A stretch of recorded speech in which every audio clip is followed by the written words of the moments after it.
Hey,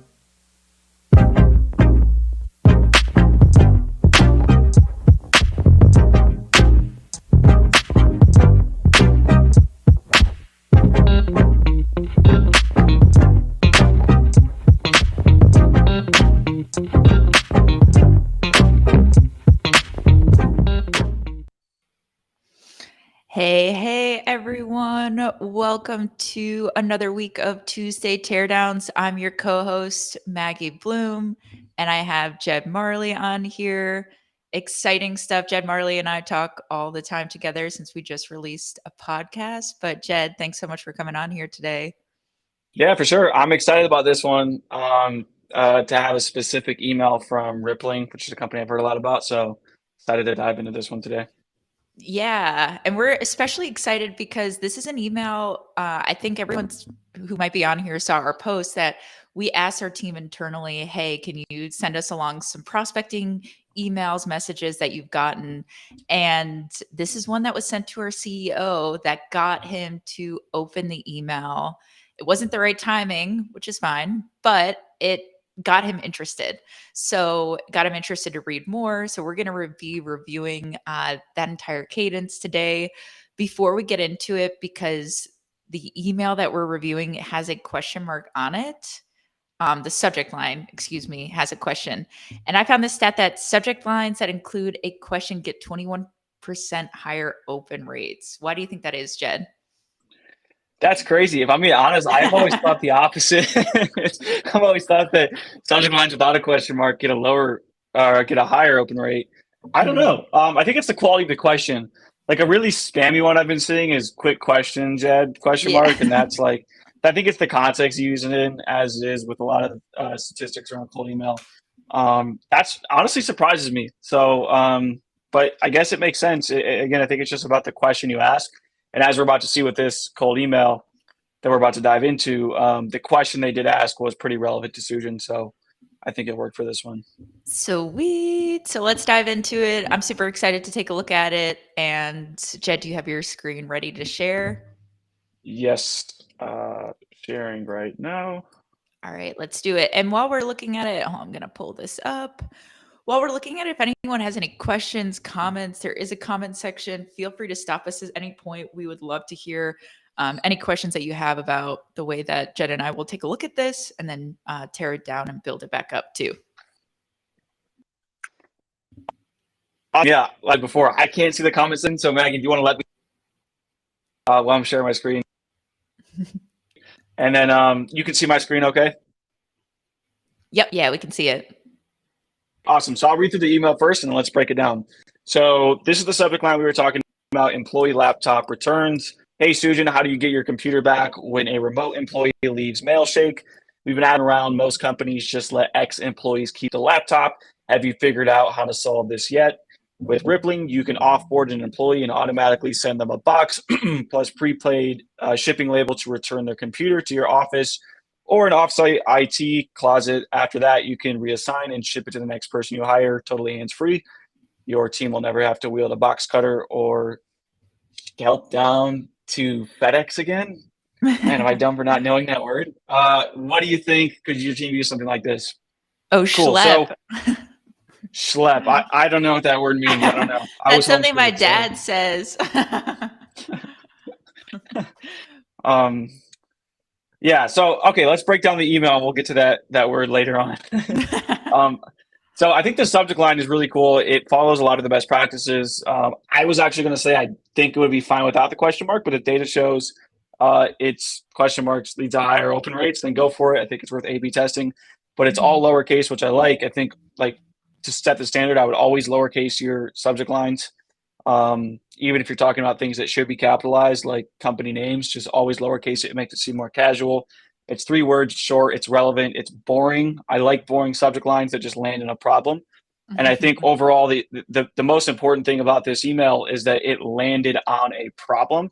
And so I don't think there's anything really wrong with this email. There's just improvements that can be made because at the end of the day, they landed on a problem that's relevant. And so that's the most important thing with a cold email, right? Is understanding your ICP and understanding that people in Sujin's position where they have a remote and small but growing team are going to start running into these problems where, you know, there's turnover that just naturally happens in a startup in a growing team, and getting your computer back and forth is a problem you start to run into. But that's the biggest takeaway to start off from this cold email, in my opinion. Yeah, I definitely agree. And they get their right to the point there. How do you get your computer back when a remote employee leaves? And whether they've done the research or not, but they have saying, hey, we've been asking around. Which it sounds like they have. Like they really, that's how they figured out how to write such a great email like this, is that, they actually did the research, like what are some pains that people are going through, and they put it right there in an email for them. So I love, love, love the way that they started this out. For sure. And yeah, I think so. One of the big things I want to call out is I think it's a bit too long. You already landed on the problem. You can shorten this and make it a little bit more effective. Whenever I get an email this long, I've noticed this myself. I mean, for the people who are listening, let me know if you notice this too. But you get a cold email or just any email in general, it's super long. Or maybe you're scrolling TikTok and you get one of those TikTok posts that have a ton of text, and you just immediately see all that text and you're like, I'm not reading that shit. You just move on to the next one. And so Yeah. I feel like a lot of people do that with emails that are this long, is even though he landed on a problem, Sujan still might have just, gone on to the next email because it was so long. And so going into the second line, I think there's a bit of redundancy. Mhm. For example, if you're already asking, how do you get your computer back when a remote employee leaves Mailshake, you don't necessarily have to ask, have you figured out how to solve this yet? You're kind of asking if they've solved that problem right here anyways. Yeah. So in my opinion, I think you can remove this. And I also think you can just remove this first line and simply just jump into most companies just Most. let ex-employees keep the laptop.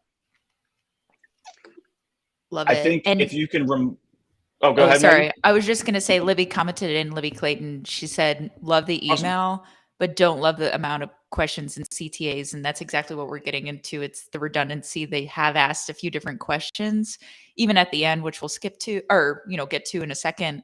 They have two questions there. But yeah, didn't mean to interrupt your flow. No, you're good. It's 100% right. Like there's just a lot of questions going on here, and what you can do is pull these out and then use them for follow-up emails instead. The second thing is like I'd say a big problem I see with a lot of cold emails is where you kind of like spill all the sauce in that first email. So you've Mhm. landed on a really relevant problem, but then you tell from front to back exactly how Rippling solves that problem. Mhm. Um, I honestly think you can cut this out and either use that for a follow-up email to kind of build a little bit of curiosity, to kind of almost give them a reason to take that meeting by just saying, with Rippling, Mhm. your team will never have to wheel the box cutter or whatever that word is down to FedEx again. Schlep. Mhm. Because they get, like, Susan gets it. It's a cold email. You landed on a problem. He understands that Rippling solves a problem. He might respond. And then, to Libby's point, the CTA, there's two CTAs here. We want to cut that down. You can, maybe change it to open to hearing how, Mm. right? And now you're like enticing them to respond so they can learn how Rippling does that, and you can get them on a meeting. Um, and then if they don't respond to that, again, I think what they wrote is really solid in terms of how they solve that problem. You can use that for a follow-up email. Yeah. And look how much like easier it is to read just right now. Like if we take a pause, it's like way more feasible for someone to read this than to kind of sift through what we were looking for before, which they would have skimmed it anyways or just passed it up. So I think, yeah, like you said, great email, just improvements here. And a lot of those improvements was cutting down a lot of the fluff that was in there. Yeah, absolutely. It's a really good email. I also love the personality, like just using weird words like that and the winky face. Like I think it's great because a lot of cold emails read that like they're really boring, and I'm guilty of this Mhm. myself. I use really boring words. I don't use emojis. I'm honestly a fan of that. I think it helps you have a little bit more of a personality when you're writing your emails. Um, Other than that, I don't really have any other feedback. Anything else to cover on this one, Maggie? No, no, I love it. Agree with everything you said. I would just be, beating a dead horse here, but great rewrite. Let's go on to the next one. Awesome. So moving on to the next one, it's a follow-up email on that initial email. It says, "Hi, Sujin. If you're open to it, I'd love to show you over a virtual lunch how Rippling can help device management for your team, whether it's remote or in the office. Lunch on me, of course. Any interest?" Mm. Um, my opinion on doing the like I'll pay for lunch or sending a gift card or gifting and kind of I don't want to say bribing because it's the wrong word, but you know what I mean when I say like bribing It's is, kind of on the yeah, verge. I have yeah. such weird opinions about this too, so I'd love to hear what you have to say. No, I think it can work, and I don't mean to take that as like just to like completely to trash the idea of the email. I think it's who you approach with that, right? So when I in terms of like sending gift cards or bribing in a sense, I tend to like doing that for individual contributors or low level Mm, managers because they're mhm, typically, I mean, just they might have more time. They might be in a position where that $25, DoorDash gift card, like I'll take a $25 DoorDash gift card to get my free lunch. Like, but Sujin, when you're reaching out to C level or VP, he's incredibly mhm, busy. A $25 gift card, that's not nearly worth 30 minutes of his time. He's not going to be concerned about that. It's not going to move the needle. So my only thought process, and if you're sending gift cards, doing these sort of strategies, I think they can work, but I like sending them to individual contributors to get information. For example, I might mhm, send an email to an SDR to company, say, hey, like, what tools are you guys using for email outreach? Happy to send over a gift card for your help. Same thing with the manager. And I think that moves the needle for them. But in terms of C level or people higher up in the company, I don't think that approach tends to work, and I think it can backfire. yeah, and I love what you said. It's just going back to, hey, they need to pick out who they're actually reaching out to. So it's not an individual contributor, it's not a manager, it is the C-suite level. So think about how much their time is worth to them, and see if that would make sense in an email. So I think it all just goes back to who's your buyer? Are they going to care about this? Yeah, yeah, exactly. Yeah, understanding your buyer, and the thing that I do like about this email is it's actually really short. It's punchy. It has a lot of personality. Same thing with the first email. I think you could, like, whenever I'm doing a follow up email, I try to just keep it one sentence. So I honestly think just, hey Sujin, open to hearing how rippling, just simply that. Hmm. Because then you're double tapping on the initial problem. Yeah. And your assumption is like, I like to start my first email off with one problem and then send one or two follow-ups, just kind of double tapping, not adding a whole lot more to the email, but double tapping on that problem to see if it's relevant. And if they ignore my next, one or two emails, I'll assume that specific problem isn't relevant and I'll move on to the next problem with the next email. Hmm. Love it. Yeah, I think eliminating that, having it in there, and then going back to, what the buyer is going to care about. Cool. Excited for the next one. Awesome. Cool. So this is the third email and this is now a new subject line. So it says, Sujin, looks like Mailshake is growing pretty fast. Might be helpful at this stage to put Rippling on your radar. It handles all of the admin work, so you don't want to deal with across PayPal, benefits, HR, and IT as you hire more people. Here's a powerful example. If you're hiring someone on Rippling, you'd click hire employee, then you'd be done. We instantly create their accounts in all your systems. If the plan is continued hiring, you'll want this level of automation, save money and time. Let's chat. Mm, Oh, and then the PS. PS, Sujin, if there's no interest, just let me know. I'll stop reaching out. I actually like this a lot, using a PS. I think, Maggie, I don't know, we do a lot of content now, so I forget when we talked about yeah. these things. But I Different know we thing, talked but we about could talk about it here. Yeah. I love PSs because, again, it's another way to show, like, that's the biggest thing this sequence has going for it. And I see this, like, a lot of sequences are missing this, like, this personality. And this Danielle clearly has personality. Mhm. But just giving them an out, using the PS to give them an out or to call out. Like if you went to the same college, I wouldn't lead with that, but I might throw it in the PS just to kind of make that connection. But yeah, I'm a big fan of PSs. Yeah, and you bring a good point. Like they're not afraid to just use plain and simple words. Like so many times when I've worked with new SDRs, and it's not their fault because the way that we train sometimes SDRs or when you first get into sales, it's very much like, hey, these are the benefits. These are, and these like marketing type buzzwords instead of just being Yeah. like the powerful example they use. Like when they said that, I was like, well, damn, that would be so helpful. Like that would save so much time. Do you know how annoying it is to do all those different things? So it's like they're not afraid to just like put I don't know how to make it's like very down to earth if that makes sense, which is going to help in your email prospecting because you can't just copy and paste things that you see on your website or verbiage that like marketing uses and thinks that it's going to work in Yeah. an email too. Yeah. Yeah. We've said it a million times. It's like understanding their language and not just pulling your marketing language. I completely Yeah. agree with that. Mhm. Yeah, I mean, the only other thing on this email, I think it's one key thing, especially where we're at right now, when like a lot of budgets are getting cut, people aren't just buying unnecessary SaaS tools, and there's layoffs happening, unfortunately. Um, you kind of have to adjust your messaging, and so especially when you're talking to someone Mm, C-level like Sujin, I would avoid talking about specifics and features. Sujin Sujin does not care necessarily. I mean, I'm not to speak for Sujin, but in general, C-level people aren't going to care as much about how it's happening in terms of like the specific features, but what's the impact of using a mhm, Rippling, and specifically the negative impact. So if Mailshake is going pretty fast, instead of telling Sujin about the features that Rippling's going to do to kind of help with managing that time, talk about what has happened with other people who avoid using a tool like Rippling and then end up spending an extra 10, mhm, 20 hours a week on all this and all the nightmares that can happen if you don't use Rippling. So it could be like, Sujin, looks like Mailshake is going pretty fast. So and so customer was in a similar position, and they were doing all the admin work manually, and they thought they could get away with it at first, and then as time went on, as they started to scale, or they scaled too fast, and then they were spending 10 to 20 hours per week, which kept them from hitting their quarterly goals. yeah. Open to learning more, let's chat. Instead of talking about the specific features, talk about talk to Sujin about the negative impact of not using your tool or not solving the problem that you solve for. Love it. And I think, yeah, that's a good point, because Sujin's not the one diving in here saying like, that spoke to me, like, oh, setting up like Gmail Yeah, accounts we or care the about that. Slack. Yeah. Yeah, yeah, yeah.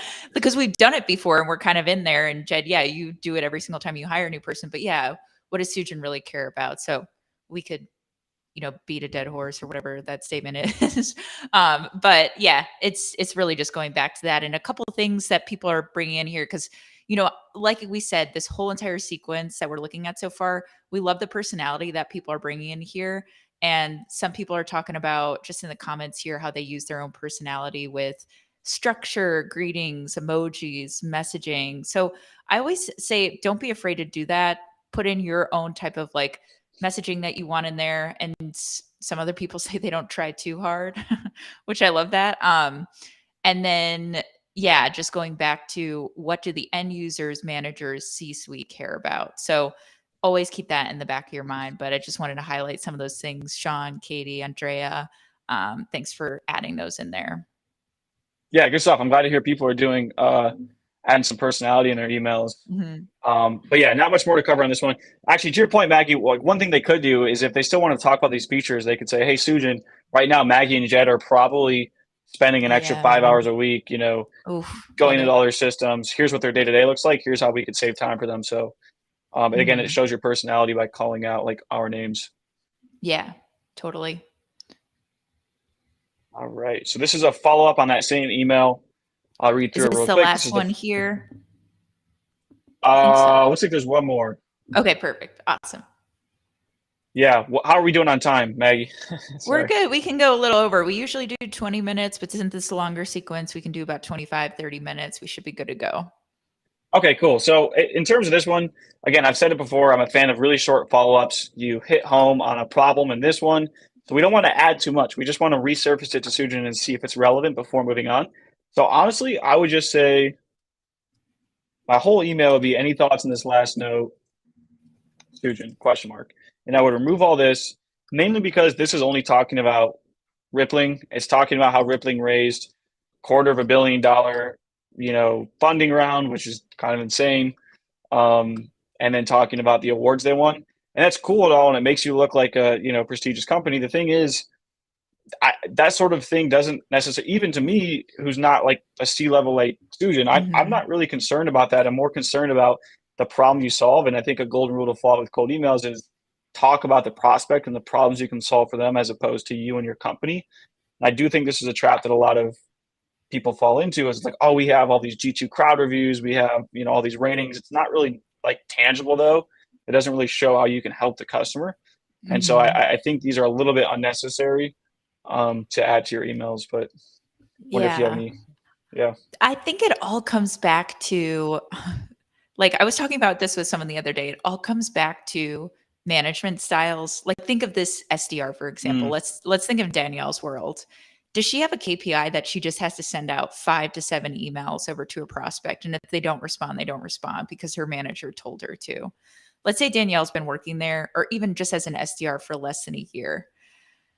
She doesn't, she may not know that, hey, like, this is a KPI that she has to hit, so that this comes to messaging like this, like, hey, I'm not sure Yeah. what I'm going to talk about. So let me talk about something that my company did well. And I'm not blaming Danielle for it. I'm blaming the manager more, because either the manager has to educate them like, hey, in these follow-up emails that come later on, don't just send an email talking about yourself in them. Send an email like, this could be a great opportunity for free, like, resource, or like a blog article that could hit home for them, or like still, capitalizing on that pain, but making sure that it's not just like, hey, this is what we do.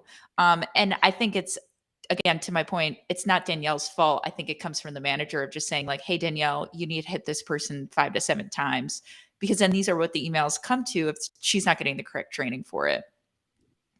Yeah, I completely agree. And again, like a lot of people are just afraid to just send a short one sentence email. They think they Hmm. have to put all this value and all these things into the email, which Hmm. simply isn't true. You can get away with a short email.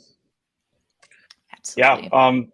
Just to keep things brief, because I know we got to wrap up soon. I Hmm. think this one really follows the same thing we talked about before. They're kind of circling back to this virtual lunch thing. I don't think that's necessary. But I think what they're using, like this Superhuman, for example, this is a relevant company. They're similar in size to us. Um, Talk a little bit more about that. Hey, we helped when Superhuman was in the same growth stage as Mailshake. We helped them go from X to Y, open to learning more. I love using case studies, specifically when Hmm. they're relevant to the company you're reaching out to. So I do love that they're using a case study there. I just think the virtual lunch thing is a bit irrelevant to the point. So just focus more on that case study. And I think that follow up email is really solid. And again, it's super short, which I love. Yeah, and you already tried it out. If it didn't work the first time for that same prospect, you don't have to try it again. I'd say just go to something else. I love the use of a case study too. Instead of just putting the link and just putting the person's name in there, I always like linking it over like a statistic that they're really going to care about. So love that they use Mm, a case study in there, but make the call to action like that thing that they're going to care about, whether it's highlighting on the pain, showing like a percentage savings or percentage time savings. And then I think it's more clickable than just the person's name or the company's name. absolutely. Awesome. Well, good sequence to review. That was a fun one. Um, Hmm. Good stuff. Speed round. Definitely Yeah, speed sure. round, but I'm glad we were able to get through it. And Danielle, shout out. You got our CEO to pay attention at the time. Just wasn't the right timing. We think you did a really, really great job. Just some of those tweaks. And I hope everyone got some useful things out of this episode today. But since we're over on time, thank you everyone so much for coming to Tuesday Teardowns. This is happening bi-weekly, so we will see you in about 2 weeks, which I don't know what date is on that date. I think it's the 27th. See you on Christmas Uh, Day. yeah, yeah. We'll see you on Christmas Day. So just come with your stockings and we'll give you some treats here. But no, awesome. Thank you so much for participating. We will see you next time. And if you have any questions or emails that you want to review, just let us know. But thank you so much. Bye. Thanks, everyone. Thanks for all the comments as well.